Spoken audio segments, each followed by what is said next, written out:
বাংলাদেশ নিয়ে যখন একেবারে ভারতবর্ষ থেকে পশ্চিমবঙ্গ উত্তাল, তখন বিজেপি নেতৃত্ব শুভেন্দু অধিকারী একটা বড় কথা বলে বসলেন। তিনি বাংলাদেশের যে অন্তর্বর্তী সরকার ইউনূস সরকার, তাকে তিনি আখ্যা দিচ্ছেন তালিবান বলে। তিনি বলছেন যে ইউনূস সরকার তালিবান। আমরা রয়েছি একদম, আমাদের সঙ্গে রয়েছেন সমাজকর্মী অনির্বাণ দাস, কথা বলবো তার সঙ্গে। কি বলবেন দাদা, এই যে এই পরিস্থিতি, ইউনূস সরকারকে তালিবান বলা হচ্ছে? আমার না শুভেন্দু অধিকারীকে নিয়ে কিচ্ছু বলার নেই। শুভেন্দু অধিকারী আজকে ইউনূসকে তালিবান বলছে, কালকে দেখা যাবে শুভেন্দু অধিকারী পার্টি চেঞ্জ করে ইউনূসকে ভালো কথা বলা শুরু করে দেবে। ও আজকে কি বলছে, কালকে কি বলবে, এটার কোনো মানে থাকছে না। শুভেন্দু অধিকারীর কথার কোনো দাম নেই, ওকে কেউ পোছে না। ওকে কেন্দ্রের যে সকল বিজেপির নেতৃত্ব তারাও পাত্তা দেয় না, এবং রাজ্যের মানুষও পাত্তা দেয় না, সেটা বারবার প্রমাণিত হয়েছে। ফলে ওর কথা এতটা গুরুত্ব দিয়ে দেখার কোনো প্রয়োজন নেই। আসলে বিষয়টা হচ্ছে শুভেন্দু অধিকারী খুব দোলা চলে আছে। শুভেন্দু অধিকারী দুদিন আগে স্টেটমেন্ট দিয়েছে, দেখলাম যে ভারত বাংলাদেশ আমদানি রপ্তানি বন্ধ করে দেবো। মানে একটা জিনিস দেখবেন যে ওই ছোটোবেলায় যখন ক্রিকেট খেলতে যেতাম, তখন না একটা লোক থাকতো যে ক্রিকেট ব্যাট নিয়ে আসতো, সে যখন আউট হয়ে যেত সে ব্যাটটা নিয়ে বাড়ি চলে যেত, বলতো খেলা বন্ধ। শুভেন্দু অধিকারী সেরকম। ও দেখেছে যে আদানির ব্যবসা যেহেতু বন্ধ হয়ে যাচ্ছে ইউনূস আসার পরে, মানে আদানির যেহেতু ওই বিদ্যুতের যে তারটা বাংলাদেশে গেছিলো, সেই তারের যে বিদ্যুৎ লাখ লাখ কোটি কোটি টাকার যে বিদ্যুতের প্রজেক্ট আদানি ভেবেছিল যে ব্যবসাটা করবে, সেই ব্যবসাটা যেহেতু বন্ধ হয়ে যাচ্ছে, মানে এখন শুভেন্দু বলছে তাহলে আদানির ব্যবসা হচ্ছে না তো কারোর ব্যবসাই হবে না, কাউকে ব্যবসা হতে দেবো না। এখন শুভেন্দু অধিকারী সেরকম একটা ব্যাপার যে আমার কাছে যদি ব্যাট থাকে তাহলে আমি খেলতে দেবো না কাউকে, কারণ আমি আউট হয়ে গেছি। শুভেন্দু অধিকারী এখন সেরকম ব্যাপার। তো আমার মনে হয় শুভেন্দু অধিকারীকে অত পাত্তা দেওয়ার দরকার নেই। ভারত বাংলাদেশের সাধারণ মানুষের এবার একটু ডিসিশন নিতে হবে। একদিকে রয়েছে মিডিয়া, মানে আমাদের এখানকার গদি মিডিয়া, যারা ক্রমান্বয়ে ভারত ও বাংলাদেশের মধ্যে যাতে আন্তঃসম্পর্ক তলানিতে ঠেকে সেটার চেষ্টা চালিয়ে যাচ্ছে। আমাদের রাষ্ট্রের মধ্যে সম্পর্ক এমনি এখন দুর্বল অবস্থাতে রয়েছে, সেই দুর্বলতর যাতে হয়, দুর্বলতম যাতে হয়, সেটা মিডিয়া চেষ্টা করে যাচ্ছে। এবং এর ফলে সাধারণ মানুষও ক্ষিপ্ত হচ্ছে, এবং সাধারণ মানুষ মনে করছে যে সত্যি ভারত ও বাংলাদেশের সম্পর্ক মনে হয় রাখা উচিত না। আমরা মনে করি যে সাধারণ মানুষের এই ফাঁদে পা দিতে দেওয়া উচিত না। সাধারণ মানুষের সিদ্ধান্ত নেওয়া উচিত। এরকম শুভেন্দু অধিকারীর মতন অদূরদর্শী কোনো মানুষকে কি তারা পাত্তা দেবে? নাকি ভারত বাংলাদেশের আন্তঃসম্পর্ক কী করে পুনর্গঠন হয়, কী করে সাধারণ মানুষ ভালো থাকে সেই দিকে নজর রাখবে? কিন্তু প্রশ্নটা হচ্ছে, শুভেন্দু অধিকারী যেখানে পেট্রোপল বর্ডার থেকে একেবারে হুঙ্কার দিচ্ছেন যে রফতানি বন্ধ করে দেবো, সেখানে দেখা যাচ্ছে নরেন্দ্র মোদী বা ভারত সরকার সেখানে আলু রফতানি করে দিলেন। এই অবস্থার মধ্যেও তাহলে কি কোনোভাবে শুভেন্দু অধিকারীর কথা মোদী শুনছেন না? এরকম পরিস্থিতি শুনবে না তো। কে শুভেন্দু অধিকারী? শুভেন্দু অধিকারীর মাসবেস কী আছে? শুভেন্দু অধিকারীর কথাটা কে শোনে? বিজেপির নেতারা কি শোনে? সুকান্ত কে একজন আছে ওদের ওখানকার সভাপতি, সে কি শোনে? দিলীপ কি শোনে? কে মানে ওদের নেতারা কি শুভেন্দু অধিকারীর কথা শোনে? আমার তো মনে হয় না শোনে। তাহলে সাধারণ মানুষ কেন শুনবে? আর নরেন্দ্র মোদী বা কেন শুনতে যাবে? যার কোনো মাসবেস নেই, যার কথা কেউ শুনতেই চায় না, ওই নন্দীগ্রাম আর ওই তমলুকের বাইরে যার কথা কেউ পাত্তা দেয় না, সে সিদ্ধান্ত নেবে ভারত ও বাংলাদেশের আন্তর্জাতিক সম্পর্ক কী হবে, সেখানে আলু রপ্তানি হবে কি হবে না। এতটা বড় গুরুত্ব দেওয়া শুভেন্দু অধিকারীকে দরকার নেই। আমরা মনে করি যে ভারত ও বাংলাদেশের সম্পর্কটা না, মানে এটা পুনর্গঠন হওয়াটাই বাস্তব। আজকে বাংলাদেশের সংখ্যালঘুদের ওপরে কোনো নির্যাতন হচ্ছে কি হচ্ছে না তার বাস্তব চরিত্র আমরা জানি না। ভারতবর্ষের মুসলিমদের ওপরে কোথায় কোথায় কী নির্যাতন হচ্ছে এবং সেটা বাংলাদেশের কাছে কিভাবে খবরটা পরিবেশিত হচ্ছে সেটাও আমরা জানি না।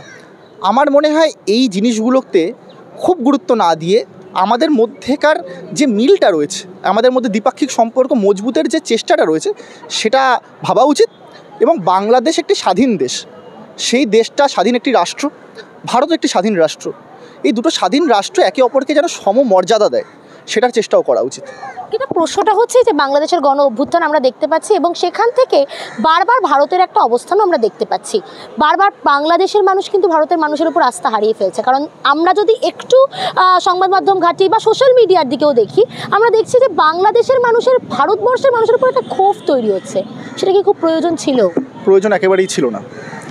আমাদের অনেকেই বলি যে আমরা আসলে দুপাশে দুই বাঙালিরা রয়েছি, মাঝখান দিয়ে একটা রেখা হয়ে গেছে, কিন্তু আমাদের মধ্যে একটা আত্মীয়র সম্পর্ক, আত্মিক সম্পর্ক, এটা অস্বীকার করা যায় না। আমার ভাষা, আমার পোশাক, আমার খাদ্যাভ্যাস, আমার সব কিছু এক। দুপাশে প্রান্তে প্রায় সব কিছুই এক। এখানকার মুসলমানদের যা খাদ্যাভ্যাস, তার যা ভাষা, তার যা পোশাক আশাক, ওপাশের মুসলমানদের খাদ্যাভ্যাস, পোশাক আশাক সব কিছু এক। এপাশের হিন্দুদের যা খাবার, খাদ্যাভ্যাস, পোশাক আশাক, যা রিচুয়াল, ওপাশেও তাই এক। আমাদের সাথে বরং অমিল আছে অন্যান্য ভাষাভাষীর মানুষের, ভারতবর্ষের অন্যান্য প্রান্তে। আমরা কিন্তু যদি কালচারালি দেখি, বাংলাদেশিদের সাথে সবচেয়ে বেশি আমাদেরই মিল আছে। সেখানে দাঁড়িয়ে আমরা একে অপরের বিরুদ্ধে বিদ্বেষ ছড়াবো, তাতে কিন্তু আমাদের লস হবে। আমরা সেই লসটা কিন্তু করা আমাদের উচিত না। অবশ্যই রাষ্ট্রের ভুল আছে, বাংলাদেশ রাষ্ট্রের ভুল আছে, ভারতের রাষ্ট্রেরও ভুল আছে, সেই ভুলগুলো আমাদের স্বীকার করে নিতে হবে। আমরা ভারতের সাধারণ মানুষ, রাষ্ট্রে রাষ্ট্রে কী ঝামেলা হচ্ছে, তারা নিজেদের উপরে কী মারামারি করছে, সেটার দিকে তাকিয়ে যদি আমরা নিজেরা একে অপরের বিরুদ্ধে খারাপ কথা বলা শুরু করি, দুটো দেশের মানুষের মধ্যে খারাপ কথা বলি, আমাদের দুটো দেশের সাধারণ মানুষের কিন্তু লস হবে। আপনি ভাবুন না, একটা সময় সরকার যদি কোনো ভুল কাজ করতো, আজকে বিরোধী দলনেতার হওয়া উচিত ছিল মানুষের আওয়াজ। বিরোধী দলনেতা মানুষের কণ্ঠটা বিধানসভায় এবং অন্যান্য জায়গাতে সে রাখবে, এটাই আমরা এক্সপেক্ট করি। আজকে জিনিসের দাম সর্বোচ্চ পর্যায়ে পৌঁছে গেছে। গোটা রাজ্যে যে পরিমাণ মূল্য বৃদ্ধি, একটা 1000 টাকা নিয়েও আপনি যদি আজকে একটা ব্যাগ ভরতে পারছেন না, এই পরিস্থিতি যখন তৈরি হয়েছে, শুভেন্দু অধিকারী কটা কথা মূল্যবৃদ্ধি নিয়ে বলছে আর কটা কথা বাংলাদেশ নিয়ে বলছে। আমাদের ভাবা উচিত যে শুভেন্দু অধিকারী সত্যি কি যোগ্য ওই জায়গাতে দাঁড়িয়ে থাকার জন্য, যে মানুষের কোনো কথা বলে না? এটা কি হতে পারে যে আমাদের রাজ্যের যে সকল সমস্যা রয়েছে, বেকারত্ব রয়েছে, মূল্যবৃদ্ধি রয়েছে, আসলে বিষয়টা কি শুধু রাজ্যের তো নয়, এটা তো কেন্দ্রেরও সমস্যা। কেন্দ্রেরও মূল্যবৃদ্ধি হচ্ছে, সারা দেশেরই মূল্যবৃদ্ধি হচ্ছে। আজকে জিডিপি সবচেয়ে তলানিতে ঠেকেছে। আমরা না সত্যি দেখি যে যখন টিভিতে হিন্দু মুসলমানের কোনো খবর দেখাচ্ছে বা ভারত বাংলাদেশ, ভারত পাকিস্তান এইসব ঝামেলা দেখাবে, আমার মনে হয় আসলে পিছনে নিশ্চয়ই কোনো একটা অন্য গল্প আছে। এবং সত্যি যখন সার্চ করি তখন দেখতে পাই, হ্যাঁ, জিডিপি তো তলানিতে চলে গেছে। আজকে গোটা মানে বছরে যে জিডিপি ছিল, এই মাসের জিডিপি সবচেয়ে তলানিতে পৌঁছেছে। কেন পৌঁছাচ্ছে এই কারণে আসলে এইসব দেখানো হচ্ছে। আজকে আদানির কথা বলছি। আদানি যখন দেখা যাচ্ছে আমেরিকাতে আদানির নামে ওয়ারেন্ট জারি হয়েছে, কেনিয়াতে আদানির একটা 25,000 কোটি টাকার প্রজেক্ট বাতিল হয়ে গেছে।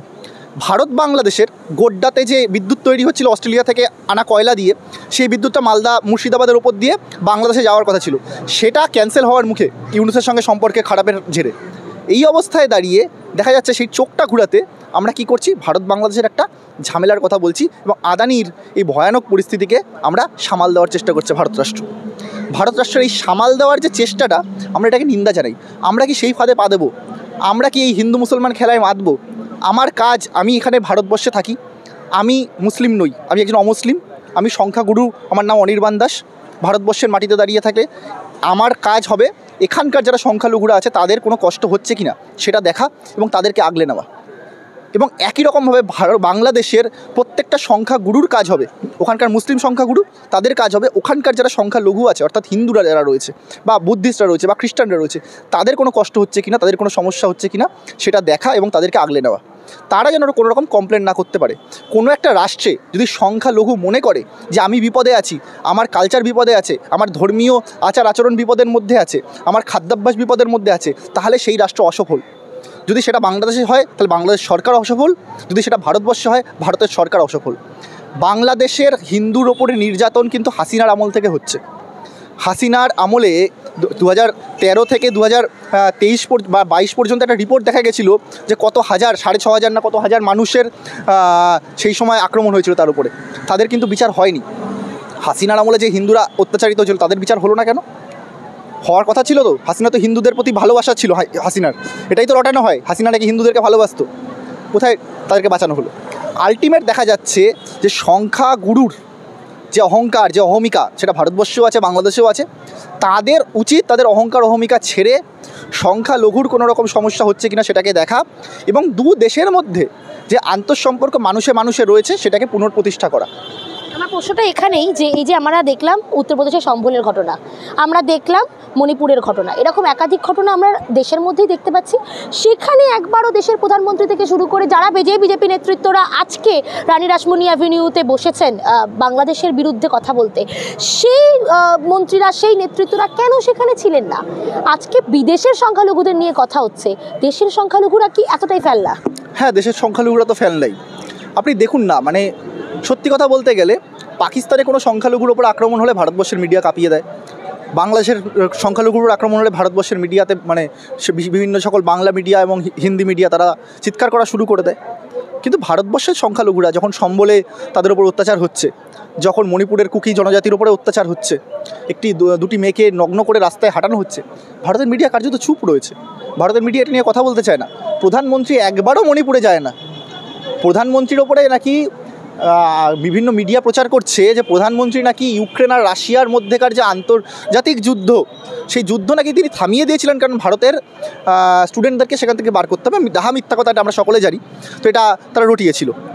কিন্তু দেখা যাচ্ছে আজকে যখন ভারতবর্ষে এই গৃহযুদ্ধের পরিস্থিতি তৈরি হয়েছে, যখন মণিপুরে গৃহযুদ্ধ হচ্ছে, সম্বলের মতন একটা ছোট্ট জায়গা, সেখানে একটা মসজিদকে কেন্দ্র করে যে ভয়ানক পরিস্থিতি তৈরি করা হচ্ছে, এইগুলো থামানোর ক্ষমতা নরেন্দ্র মোদীর নেই। উল্টে নরেন্দ্র মোদীর কী ক্ষমতা? নরেন্দ্র মোদীর কাজ হচ্ছে, নরেন্দ্র মোদীর যে গোষ্ঠী, তার কাজ হচ্ছে বাংলাদেশের সংখ্যালঘুদেরকে দেখিয়ে ভারতবর্ষের সংখ্যালঘুদেরকে অত্যাচার করানো। আমার কাজ হওয়া উচিত যে বাংলাদেশের সংখ্যালঘুরা যদি অত্যাচারিত হয়, আমাদের এখানকার সংখ্যালঘুদেরকে আগলে নেওয়া এবং দেখানো যে আমরা সংখ্যালঘুদেরকে ভালো রেখেছি, তোমরাও এরকমভাবে রাখো। সেই অকাত নেই নরেন্দ্র মোদীর। নরেন্দ্র মোদী উল্টে অত্যাচার করছে এবং বাংলাদেশেরও দেখা যায় এরকম কেউ কেউ মানুষ আছে, তারা ভারতের সংখ্যালঘুর ওপর অত্যাচার দেখিয়ে ওখানকার সংখ্যালঘুদের ওপর অত্যাচার কী করে করা যায় তার ফায়দা তোলার চেষ্টা করে। দুটো দেশের সাধারণ নাগরিক কোনো ঝামেলা চায় না। আপনি বলুন না, পেট্রাপোলে যেখানে শুভেন্দু অধিকারীর দলরা গিয়ে ঝামেলা করে এসছে, সেখানে যে অটো চালায়, যারা বনগাঁ স্টেশন থেকে বনগাঁ পেট্রাপোল পর্যন্ত 50 টাকা এক একজনের কাছ থেকে ভাড়া নিয়ে বর্ডারে ছেড়ে দিয়ে আসতো, যে সকল বাংলাদেশির কাছ থেকে ভাড়া নিত, সেই 50 টাকা তারা প্রতিদিন পেত। একটা গাড়িতে তারা মোটামুটি 50 করে 4 জনকে তুলতো, 200 টাকা পেত। এই 200 টাকা শুভেন্দু অধিকারী দেবে? শুভেন্দু অধিকারী পার্টি দেবে? একটা গাড়ি একবার চললে 200 টাকা পেত, যেতে আসতে 400 টাকা পেত, শুভেন্দু অধিকারী দেবে? ওই অঞ্চলের অর্থনীতি কিভাবে চলবে? যেখানে গিয়ে শুভেন্দু অধিকারী লাফালাফি করছে, বলছে যে আন্তর্জাতিক বাণিজ্য বন্ধ করে দেবো, ট্যুরিজম বন্ধ করে দেবো, মেডিকেল ট্যুরিজম বন্ধ করে দেবো, কীভাবে চলবে অর্থনীতি? ওই অঞ্চলের মানুষের উপার্জন কীভাবে হবে? আগে দেশের মানুষের কথা ভাববো না? আগে দেশের জনগণের কথা ভাববো না?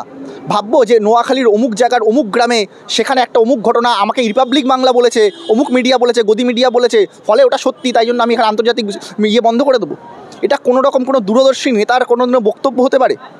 আমার দেশের নাগরিকের কথা ভাবতে হলে আমাদের দুটো দেশের আন্তর্জাতিক সম্পর্ক কীভাবে পুনঃপ্রতিষ্ঠা করা যায়, সেটাই সবচেয়ে বেশি ভাবা উচিত।